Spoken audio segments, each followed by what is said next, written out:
Assalamualaikum warahmatullahi wabarakatuh. Saya Widianti, mahasiswa Pendidikan Matematika, Sekolah Pascasarjana UHAMKA. Hari ini kita akan menyimak struktur artikel untuk mata kuliah penulisan dan publikasi ilmiah.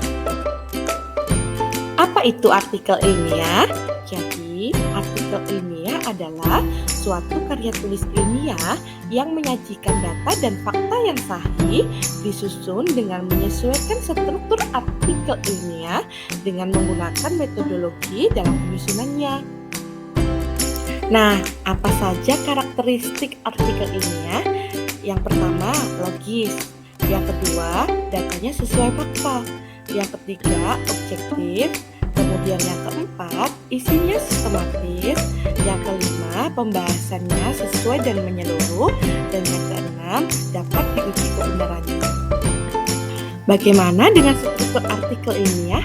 Jadi, artikel ilmiah itu terdiri dari yang pertama judul, yang kedua baris kepemilikan, yang ketiga abstrak, yang keempat kata kunci, yang kelima pendahuluan, yang keenam metode penelitian, yang ketujuh hasil dan pembahasan, 8 kesimpulan, 9 referensi atau daftar pustaka. Untuk masing-masing akan kita simak di slide selanjutnya. Yang pertama, judul artikel. Judul artikel merupakan bagian utama dari artikel ilmiah. Dirumuskan dengan jelas, singkat, dan informatif dengan menggunakan jumlah kata yang ditentukan dan menggunakan huruf kapital. Kemudian dia mengandung kata kunci dari topik yang diteliti.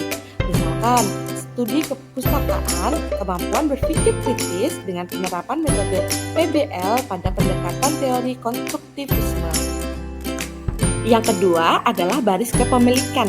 Baris kepemilikan berisi data peneliti atau data orang yang menyusun dalam penulisan artikel ilmiah. Komponen baris kepemilikan terdiri dari yang pertama nama penulis tanpa gelar. Jadi untuk nama penulis itu bisa lebih dari satu. Kemudian di bawahnya ada afiliasi penulis atau tempat mahasiswa belajar, dicantumkan lengkap mulai dari nama lembaga hingga alamat lengkap. Kemudian di bawahnya terdapat alamat email. Yang ketiga adalah abstrak. Abstrak merupakan ilustrasi atau gambaran ringkasan mengenai artikel ilmiah yang ditulis. Ditulis secara ringkas, faktual, dan sesuai dengan pedoman yang disepakati. Terdiri dari latar belakang, tujuan, metode penelitian, hasil, dan dampak penelitian. Kemudian ditulis dalam satu paragraf dalam dua versi, yaitu bahasa Indonesia dan bahasa Inggris. Untuk contohnya kita simak di slide selanjutnya. Nah, ini merupakan contoh dari abstrak. Abstrak itu cukup ditulis dalam satu paragraf, kemudian menggunakan dua versi, yaitu bahasa Indonesia dan bahasa Inggris. Bisa terlihat ya?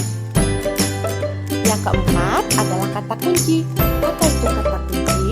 Jadi, kata kunci adalah pilihan kata yang bermakna dari sebuah dokumen yang dapat dipakai untuk mengindeks kandungan isinya. Disajikan untuk membantu pembaca mencari artikel terkait dengan permasalahan yang dihadapinya. Seseorang hanya perlu memasukkan kata kunci pada mesin pencari internet. Terdiri dari 3-5 kata, ditulis berdasarkan abjad. Kemudian masing-masing kata kunci dipisahkan dengan tanda titik koma. Kemudian kata kunci dituliskan dengan dua bahasa, yaitu bahasa Inggris dan bahasa Indonesia, dan ditulis di bawah abstrak. Jadi ini ada dua ya, ini kata kunci yang ditulis di bawah abstrak bahasa Indonesia, dan ini keyword adalah kata kunci yang ditulis di bawah abstrak bahasa Inggris. Yang kelima adalah pendahuluan.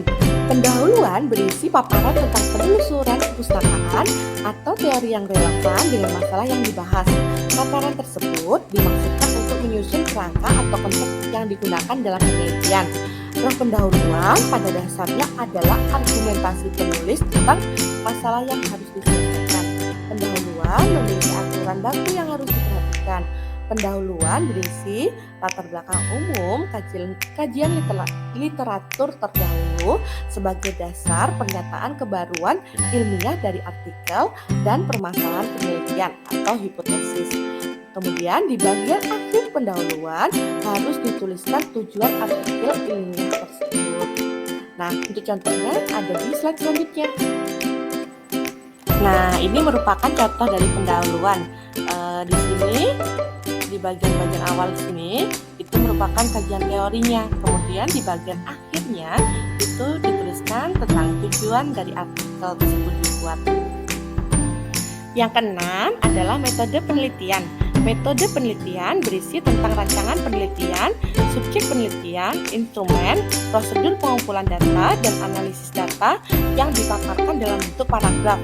Hal yang penting dalam bagian ini adalah proses kerja atau langkah-langkah yang dilakukan dalam penelitian, bukan definisi-definisinya.